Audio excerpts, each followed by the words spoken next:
place team. They're only like 2 games apart. Yeah. And this is a very important one, as we said, in trying to get into that playoff spot. We know it's possible to do so. We'll see if it can happen here. Only 6 matches to play in the split for both of these teams. At the end of this week, it will be down to 4.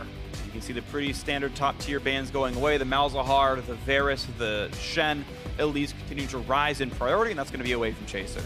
Yeah, as far as super common, a lot of these names we've definitely seen before. A lot of mid lanes have actually gone through here.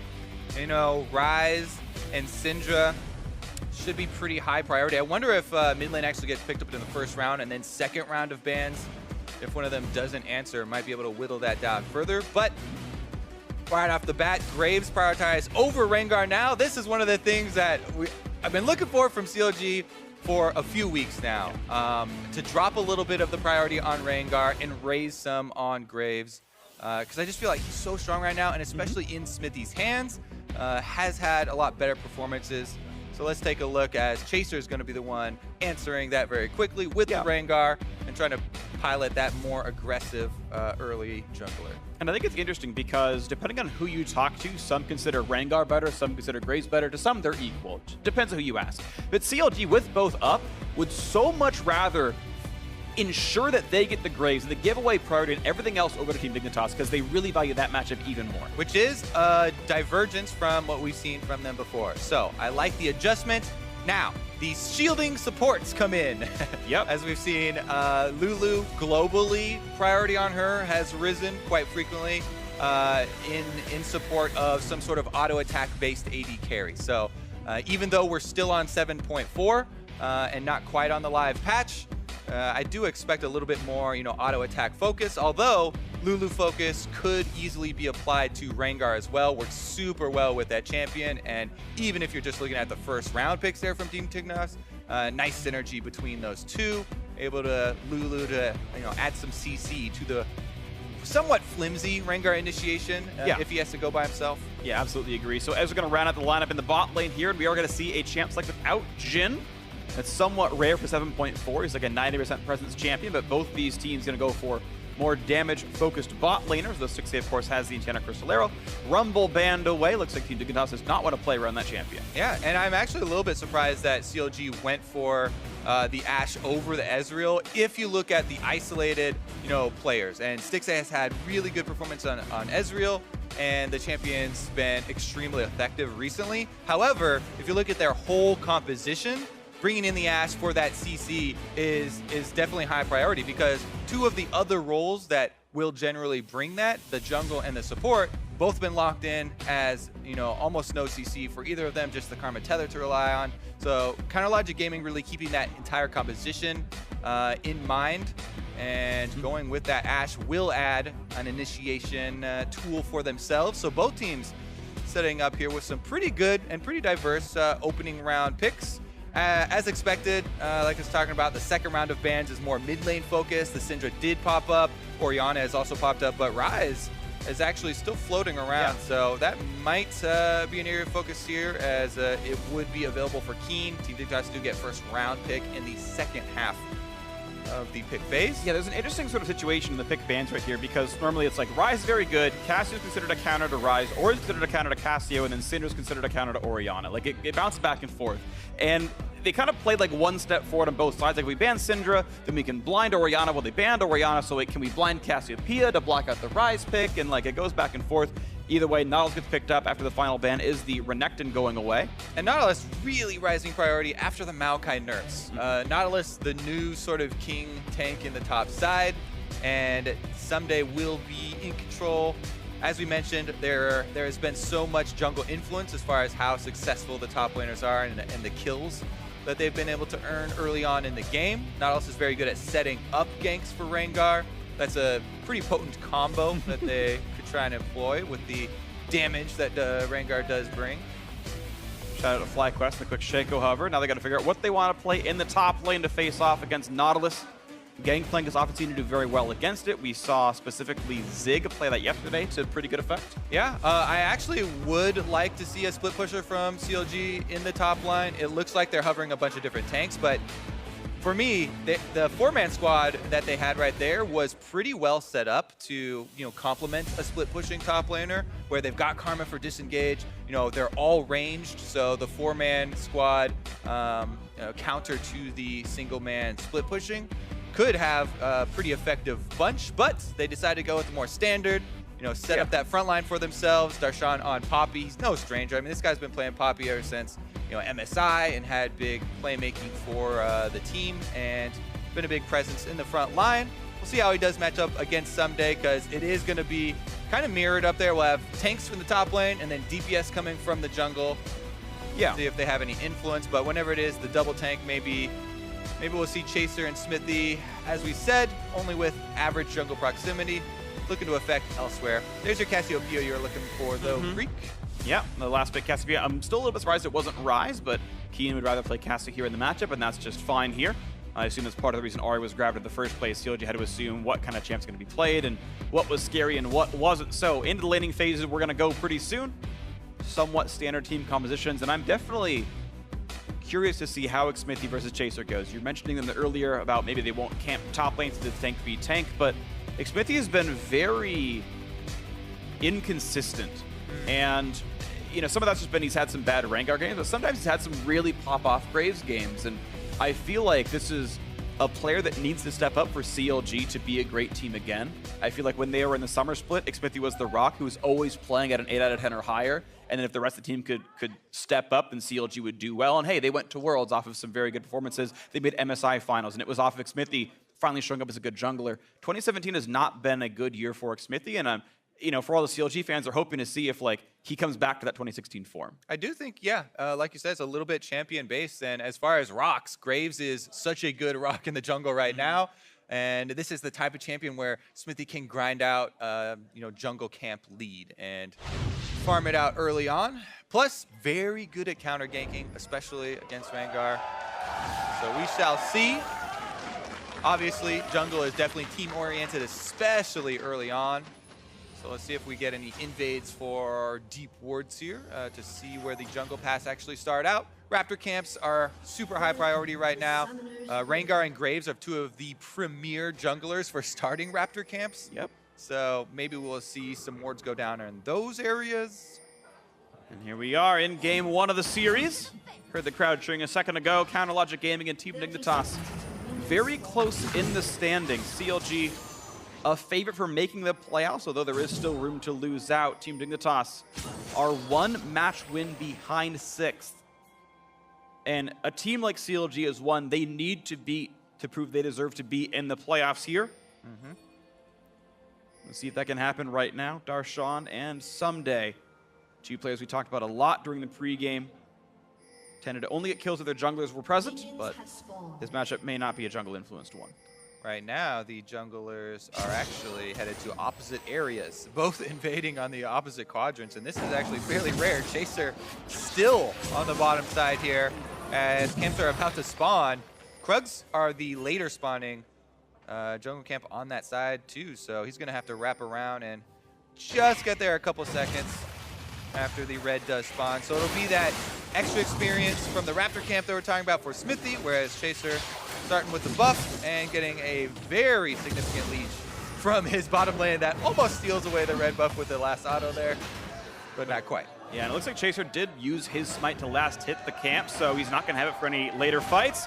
Darshan and Someday pitched in a battle to the death. Darshan's running out of health, though. His lollipop could break. Okay, so this, while it looks, oh my god, so crazy, is so CLG advantage because Smithie's the one that started up on this side of the map. Darshan knowingly going for this super heavy trading early on, prime target now for jungler ganks, and Smithie's headed right over level 2. Half HP onto Someday. He doesn't realize it's happening just yet. Suddenly, Xmithie's behind him. There's the flash, going to line the Q up against the wall. Easy first blood goes through to Xmithie. I feel like Someday maybe should have known better. Well, we also talked about the other stat for Someday where he's actually only died solo death 1 time. All of his other deaths in the top lane, he was either ganked. Wow, Afro steals away the big wolf there. It's actually significant there with an RQ from Karma. But Someday, so many of his deaths has been when he's ganked either just by the jungler or by multiple members. And he hasn't had an above average enemy jungler proximity either. it's also fairly average as far as the time that enemies spend up there. It's just that the success rate for ganks on him has been very high this split. Yeah, he's not getting camped, he's just out of position. And who he's gonna flash away, the chase for Keen! And a trade kill comes through. Team Dignitas answer back on the board. Well played to Keen. Last pick mid laner pays off. Man, I just feel like so many of the solo deaths I've seen from Huhi have been at the hands of a Cassiopeia. Last year, most of them were when he was playing Vladimir and gets kind of counterpicked with the Cassiopeia. But once again, it happens here early on. The chase down from Cassiopeia. We'll see the beginning of it here. Even though she burns through a lot of mana if you go for these That was so nice. Jeez, that was... So the speed boost you get from your Q, obviously helping Keen there, but very nice footwork. And then the confidence to go for that finish. And it's a huge misplay by Huhi. If you're willing to flash the skill shot. Don't give him the speed boost and the damage amp thinking, you know what, you're right. I might die to this. Like, if you're willing to burn the summoner, use it more advantageously. Preventative healthcare better than reactive. Yes. All right. Meanwhile, in the bottom lane, it is, the double range matchups for both sides, but Ashe, such good wave control early on. No surprise that CLG are getting that push in. That being said, it's not taking too heavy of a toll on the CS for the Dignitas bottom lane. Could be better, but not the worst of the world. Yeah, they're going to stay afloat right here. Right now, this game is a 500 gold lead, 2 counter Logic Gaming. Darshan, despite getting that gank to his favor, Someday is actually ahead of him in farm right now by more than the minion wave is large. He's going to stay on Darshan's side of that for a little while. Problem is, Chase was around in case there was an Xmithie gank. Darshan holding flash but on half HP. I feel like he has enough flash card, but he's probably not a great gank target, to be honest. Someday's a bit low on mana. Yeah, honestly, pretty good position here for Darshan. What you want to do is thin out the wave a little bit, so yeah, you're not under a huge amount of pressure to CS under your turret, and he's able to use the shield to soak up all the minion damage while he does hold it here for that little baby freeze. But Someday is actually recalling with no teleport. Since he was killed early, not only does it give that first blood go over to the graves, which really gets off to a very fast clearing jungler, but the early teleport had to be used to basically correct that first blood kill, and that's where that CS also came from. Now he's having to back and just return, so he's going to lose some of those minions and some of that lead. And Darshan, even though Someday should pick up maybe half this wave, Darshan feeling very good about his situation.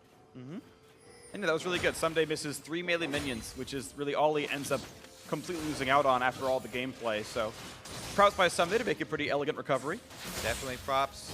But meanwhile, on the bottom side of the map, flash in from Afro. And Keen is flashed. That's hopefully going to land the stun. Actually, Xmithie to join the fray as well. Going to get the damage across. Trying to kill him. Afro can't quite do it. And still Keen survives the 1v3. Well enough played by him on the Cassiopeia. Yeah, and he soaks up 3 summoner spells in doing so. Both of the exhausts from CLG were used on him in addition to that flash to get things started, and he just had to burn his cleanse. Yeah, stays alive in the laning phase, has enough potions to stay up for a bit as well, so props to Keen playing very well so far. 17 minions to his credit, ahead of Huhi. Definitely quite nice, and Chaser, after seeing that Graves gank and seeing him head topside, now knows he can live in the bottom jungle. Aggressive control ward, aggressive trinket ward, and he knows the red buff timer as well. Yeah, the only thing with this invade is that CLG also had deep wards on Team Dignitas side, so they saw this in motion 6 or 7 seconds ago. Only problem for them, they can't do anything about it, even though they've seen it, and it's going to be a play on the opposite side of the map instead. Oh, Darshan, he's a little too early. Is it going to be enough for Xmithie? Yep, gonna get the auto attack, gonna get the ulti across as well. Darshan almost outplayed it even better than he did. Another visit from an enemy jungler, another kill onto Someday, and CLG keeping up with that focus on top side. This is going to be a very big reward. Someday, luckily for him, his teleport just came off cooldown. Fortunate. In addition to his flash, which had just come off cooldown from the previous ganks. The flash didn't help him, but the teleport will at least allow him to not fall behind in CS. Anyways, here we go with another look. And this is a case of Someday even had a ward. And he started backing off as soon as he saw Xmithie. It's just that still not able to cover enough distance. So the way that Nautilus Q does work, if it's already been thrown out, and it's going to connect with that wall, then you're going to get pulled over there. You would have to wait until the pull actually starts and then start traveling there, to then charge to actually interrupt it. Ends up not even mattering as Smithy's able to find another kill for himself with his ultimate. And CLG with a, lead on the top side, but the gold on the entire game, if we take into account the mid lane where Keen is blasting Huhi, is actually very similar. And Keen's at 700 gold individually. It's more than the lead that Smithy has himself. Forcing the flash away from X-Special. No flash to follow, no ult either. Out he goes. And while I am a bit biased for junglers, I do like jungle leads more in some cases than a lane lead, because the jungler lead, Smithy can go take that extra gold lead and move it around the map, depending on where CLG want to make the call to go for an objective. Whereas the lead there for Team Dignitas is in the mid lane, and while Keen can move around, we actually have an invade right now. Oh, 32 health left on it. Unfortunate there. Smithy fighting it a little bit wrong, overjudged his damage, and Chaser autos it and takes it away. Nice move up to him. And Chaser had already stolen away the prior red. Smithy back in the fray. This is dangerous, though. Chaser and X-Special are here. Special level 5. A lot of damage onto Smithy. Can he win the fight? It's kind of close. Ult's get away. Not going to be enough. X-Special gets the kill, and then Smithy fights a 1v3 and loses, obviously. Yeah, it looked like it was just frustrated that he lost the blue smite fight there and went for a very risky invade. As soon as he burns his dash there, Chaser's like, oh, this Graves no longer has any mobility. Plus, he's in my jungle. His lanes aren't even pushed in, so good collapse there from Team Dignitas, and they actually take down the gold leader from CLG and remove so much of the power. Now, full advantage over to Team Dignitas here with the gold lead for them is in mid lane. Easy for Keen to come down. Gets the Infernal Drake. Yeah. And they've got plenty of damage killing champions as well. The Rengar's gonna love it. Cassia will nicely as well, and not too shabby on Ezreal. Gold lead now 704. Team Dignitas, no turrets have fallen, but you see the red team out farming in a game that had equal kills otherwise. Definitely true. And so much of this power here is the mid lane for Team Dignitas, and Keen on this Cassiopeia is definitely set up to be a monster. What? What? Okay. Smithy, what are you doing? You took too long, dude. Timer's up. I do that all the time on mid laners. You just let him walk over. You're like, oh, you're in Q range? Haha, just kidding. Yeah. You should have flashed. No, you should start rotating earlier so I didn't have to wait around. Junglers have things to do, freak. Yeah, like leash my blue buff. That's why I wish more people played hybrid. You just give me my buffs. Move on with my life. Honestly, though, we are joking around, but honestly, sometimes, especially if your mid laner is super behind, you're worried about them taking this blue buff and not being able to do much with it, and actually being a target for the enemies, to actually start fights around and take that away. So sometimes there's a little discussion in the moment as they're attempting a handoff or something, and they actually decide better of it. Maybe. Maybe. We're just speculating. Can't say for sure what the communication was like there. Didn't look like it was an accident to turn around for that auto, though. Not sure. Depending on your settings, your champion will automatically attack when you stop moving. And if Smithy right-clicked very close to his body, walked 2 steps, and then he auto-acquired, sometimes you don't stop the attack animation in time. But either way, we have a gank going on into the mid lane. It's Darshan flanking around. I did get seen by the ward. You can see how far back Keen is playing. And they say, okay, never mind, abort mission. And actually, there's a really interesting story being told by these pings that went on in that whole, maneuver around mid lane with the blue question marks from CLG coming up around the spot where Chaser and X-Special were sitting. They were aware that both of those members missing on the map could very well be setting up this counter gank. So they actually tell Darshan off, and rightfully so, because there definitely was danger there. Then goes to X-Special, killing a pink ward away. Now Darshan once again battling Someday with no gank pressure around, but feels better about the matchup here. Yeah, and you can see, even with all the kills going over to Smithy, it's not like the ganks have been really getting Darshan super fed so he can just bully Someday. Yeah. But it definitely does make Someday play more cautiously. After you get ganked twice, killed twice, and Darshan continues to play aggressively like this, you always have to wonder, is he bluffing now? Like, you get extra power in that little poker mind game. where you get to bluff more often, and sometimes that will result in the enemy just letting you have good trades because, well, you have to respect the jungler presence, even if it's not there now. Especially because those 2 early ganks were good for Smithy. Thankfully for Counterlogic Gaming, the early control ward has been swept away from that bottom jungle. Smithy happened to walk by it after he took his red buff away, so that extra vision is gone. Special still trying to put some wards down to trap rotations. Now Ari can't make the safe run down behind the Dragon Pit without being spotted. And we continue to wait through the mid game. 400 gold plus an Infernal Drake. Team Dignitas are slightly winning. We'll see if Chaser can do anything else about this as he's clearing the top side of the map. Yeah, definitely feeling good about their position at the moment because they can definitely stand toe-to-toe once you transition to teamfight phase, but I really think it's so interesting where so much of the gold is concentrated and where the lead is concentrated for Team Dignitas. Right now, Keen is going for his blue buff, whereas the 2v2 up top with the junglers and top lane tanks looks to be a stalemate. Smithy decides that no more time is necessary. He was waiting around for a counter gank up there as Darshan was pushing in. Just wanted to be there in case the Rengar went for him. Another battle down here. Darshan wants the fight to last long enough that he can use Grasp of the Undying. Unfortunately, could not do that just yet, so Someday gets the better of it with his shield duration. Darshan only has to last hit minions and run away. Someday starting to feel a bit better about this. Of course, they did give priority on picking Nautilus earlier in the draft, and seeing that paying off a little bit here, that Someday, despite the ganks, is, I feel like, generally having his way with Darshan to a small degree. Gold lead not exactly meaningful. 90 gold apart, despite being down 2 deaths. Feels good for Someday. Yeah, I mean, Nautilus should push in this matchup. Ooh, down bottom, they're also going to push. So Team Dignitas actually prepping all waves for a play here. Mid, top, and bottom are all pushed in. Teleport is available for Someday. It's a level 11 Nautilus, so he has the level 2 in the depth charge. Like, they are primed to make a move here. Yeah. But the vision does give up the game, and they've decided to call it off. Don't want to take any risks to throw away this lead, it seems. Yeah, with Smithy being there, they didn't seem like, I don't think they had the power to do so. 3 plus a turret seems to be able to defend 4 well enough. Definitely true, especially with how well Graves can fire off a bunch of counter damage. Oh yeah. Jumping on in.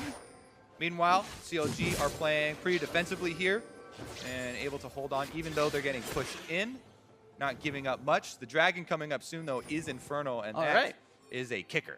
Because this is going to be Infernal number 2. Huge snowball potential here, and this just might spark that fight.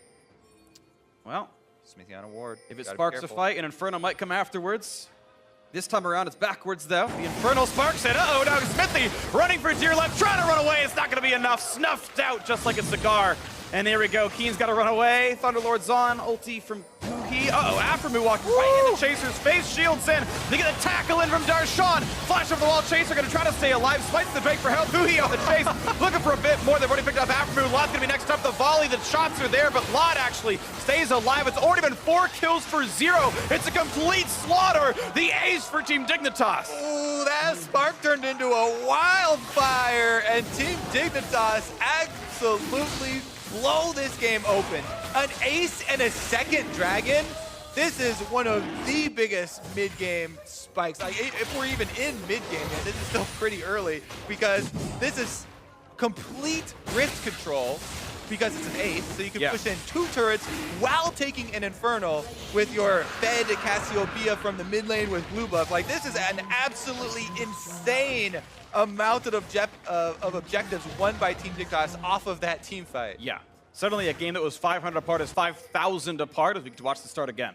And this vision control advantage for Team Dignitas came because of their control around mid lane. So much power there, and they're able to use it to first kill the jungle and then continue this fight. As we said, they're waiting for some fight to break out down here. Someday's just itching to use his teleport. He comes in, bottom lane rotates up. Watch this, actually. My favorite part is the Huhi chase on a Chaser here with the Drake. He's able to use his ultimate to then dodge to the side. It gives you that extra speed in addition to the Scuttle Crab. And Huhi then finds himself between Chaser and a Drake, killing him from the other side. And CLG just get absolutely demolished there. And that's got to be a heartbreaker. It was a game where Really not a lot happened, and then suddenly, okay, we're going to team fight with an equal game. Oh, we got slaughtered. CLG not going to feel good about what happened there. Team Dignitas, though, of course, going to feel awesome with this huge lead. They've got so many stats, and the inferno breaks really are amazing when you're already snowballing. We're going to see. It's going to require a lot for CLG to dig themselves out of this hole. Dignitas have all the tools they need to keep pushing forward. Yeah, you'll need a lot of advanced vision to go for small picks.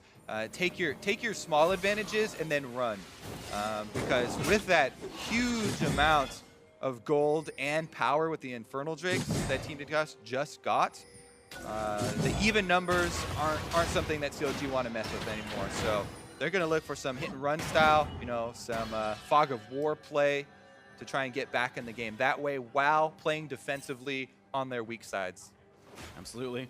Well, we'll see if they can defend themselves. Chaser's already had a 4-stack Bone Tooth Necklace. He's killed Smithy twice, so you don't get double counts on that one, but his attack damage is real high. And it's going to be scary to deal with him as he's running around the map. Level 11, Cleaver, Warrior Enchant, oh baby. Definitely lots of good things for Team Dignitas. Not the least of which is a lot on Ezreal. That juicy double item power spike that he's looking for, while Ashe is still trying to complete Infinity Edge. Like, this is the point where Ezreal can just kind of run wild as well. It's one of my favorite tricks there. You can cancel your... I didn't know that. The knockback. Yeah, I think... I forget where I first started. I think Dardoch was doing a whole bunch in the playtest tool, but well, here we go. I think Dardoch has a whole bunch. Suddenly people are going to be dying under turret right now. Sunday chasing around Xmith. Anchors him in. The red buff not going to win this fight. He's down 2 levels. Gonna get soloed out by the tank. After here to turn her back around. We know there's a Rengar coming. True Shot Barrage really takes him down as well, and it's gonna be that kill picked up as the Poppy falls. Top lane out are gonna go down as well. Quick trade for Stixay. That slick little play by Flame in there. That was pretty smooth. Meanwhile, Team Dignitas gonna keep up their push as they should be able to out-push an Ashe here. There's a little bit of defense in CLG's favor with Huhi trying to threaten under the turret, and he actually catches Chaser with a charm, gonna dissuade any further aggression. Yeah, but does it matter? It's Team Dignitas firing on pretty much all fronts right now. Smithy, too afraid to fight Keen, and who wouldn't be? He's blasting this game right now. Mid now the target of the siege, taking a bit of damage, and it looks like so far the process is working for Team Dignitas. They were 1-3 with Coach Kopp. I mean, the reference is that when Coach Kopp came in for Team Dignitas, they're like, look, trust the process. It's going to be better. We're going to improve. But they were 1-3 with Coach Kopp. Now, granted, he joined like 2 days before their first match. You get a bit of a pass. But here they are against a team above them in the standings, looking better in basically all respects. And if they win this match, they're pretty much in playoff spots. Definitely, they have a healthy amount of respect for the opponent, though, and this is a best of 3. So Team Dignitas definitely can feel super good about the way this match is going, but know that this is a very important set, and they won't be able to let up after just a single win. Let's see here if they're able to actually convert this as well, because you remember that game where Keen was 9-0 on Azir. Yeah. And unable to finish it out. This one definitely looking better with the 2 Infernos and ginormous gold lead. Still have to keep check on that. But you're right. I remember throughout most of this year, Team Dignitas have had very lackluster late games where it looked like they could only win if Someday was playing split push Fiora, because at least that would end the game eventually. We'll see if Team Dignitas can navigate around Baron or around pushes better enough this time around. We'll see if it can happen. And this is one of the games that least revolves around Someday for Team Dignitas that we've really seen from them all split. Yeah. This game is all about Chaser, Keen, and Laud set up really well, all 3 of them, to carry this one through. They are doing a good job. First step is move up your ward lines, take control of the enemy jungle, cut off more options for CLG farming. You want to slow their gold income while retaining control of the neutral objectives like the Drake that will come up. Even though this one is a later game Ocean Drake, they'll still definitely want to nab that one up. Helps for all things Elder Dragon, just as well as always nice to have that extra buff. Yeah, it'll actually be a DPS increase for Lod once he finishes the Muramana, because just regenerating mana means more damage from the passive and actually becomes a combat stat for him. But you're right, triple Inferno would have been better, or a Mountain Drake or something would have been nicer. But again, take what you can get. Counterlogic Gaming fighting valiantly for ward control, but it doesn't really matter. Look at the wards they don't have. It's all around the Baron Pit. 23 minutes in, Dignitas rushing this down. Blue buff on a Cassiopeia can absolutely melt through this. They've got plenty of DPS, and that Baron is gone. Not even a chance to stop it. Hawkshot sees, like, yeah, it's gone. They got Baron, they got farther ahead. Team Dignitas absolutely in control of this game ever since that 18-minute team fight. I like that, you know, with especially on Lulu as well, you can really enable any one of those 3 carries that we mentioned. Oh, here we go, actually. Going to be Chaser this time around. In the bot side of the map, they've found Darshan, and he is sadly alone. Goodbye, down he goes. Chaser on a killing spree. Gets the kill credit. Stole it from his teammates. I mean, they gave him Essence Flux attack speed plus the Lulu speed. Like, he was very nicely set up there. Someday holding Darshan in place long enough, and it looks like Team Dignitas should be able to kind of walk this one into the CLG base. Numbers advantage plus the Baron buff plus huge amounts of extra firepower. We'll have to wait on one more minion wave to do so, though. Well, at least it's right there. The reinforcements have arrived, and Team Dignitas looking to break down into the base.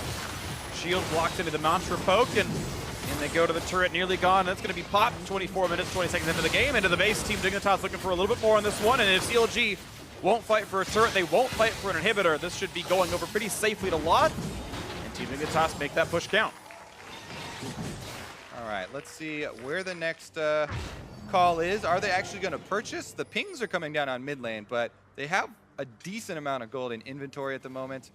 And looks like the call will be to go purchase with that first. Scheme completing. Seraph, so he has an extra shield now. Really becomes so difficult to deal with this Cassiopeia. Extremely fed, plus the support of a Lulu and a Nala's frontline. CLG really hoping for some mistakes from Team Dignitas to give them an opening to get back in.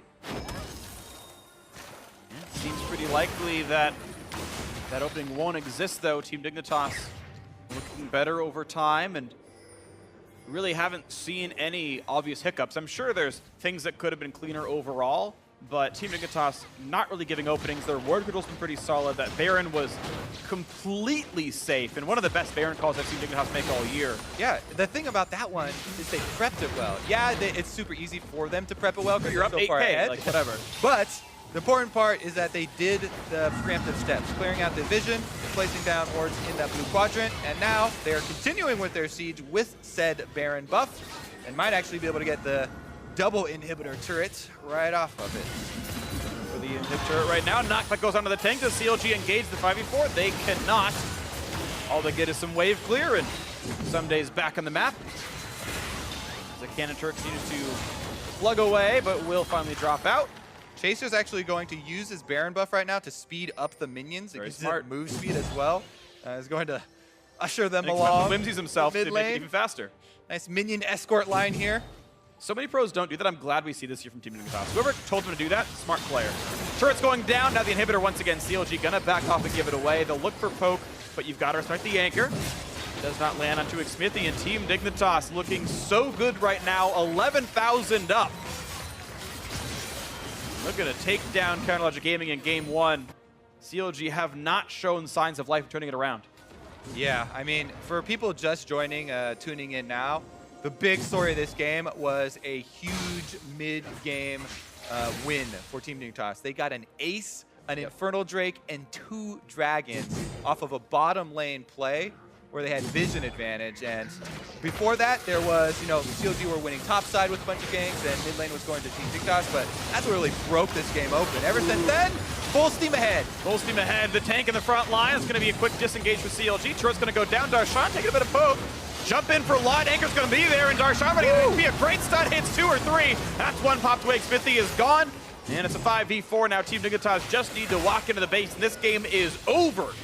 Not even 30 minutes into the game right now. A single 5-for-0, as you mentioned, Kobe. It was 2 turrets, the second Drake, and just complete control that never went away. The TP flanking for some to just make sure that the ward's gonna die. Oh, that ward's dead! That ward is so gone. Woo! the mechanics from Someday right there. Now this turret's going to fall right afterwards. The flash charm, looking for it, not going to get Lod though, not going to happen at all. And now Huhi is rooted up in place. The damage output's there. Chaser is unstoppable, 5-0-4. And nothing is going to stop Team Dignitas from taking this game home at this point. Darshan plinked down, the Twin Fang, the poison, the flash means nothing. Still 3 dead, and now the casual walk into the Nexus. 12-2, Team Dignitas in control from minute 10 onwards. GG, 1-0 Team Dignitas. We'll see if they can do it again.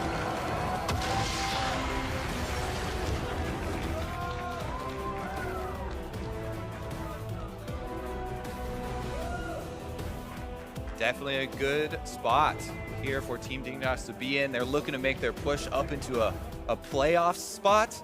And if they're able to take a series off of CLG, not only will that boost them up the standings, but bring down one of the possible teams that is in range of falling out if they continue to drop series. Absolutely. 6 matches to play.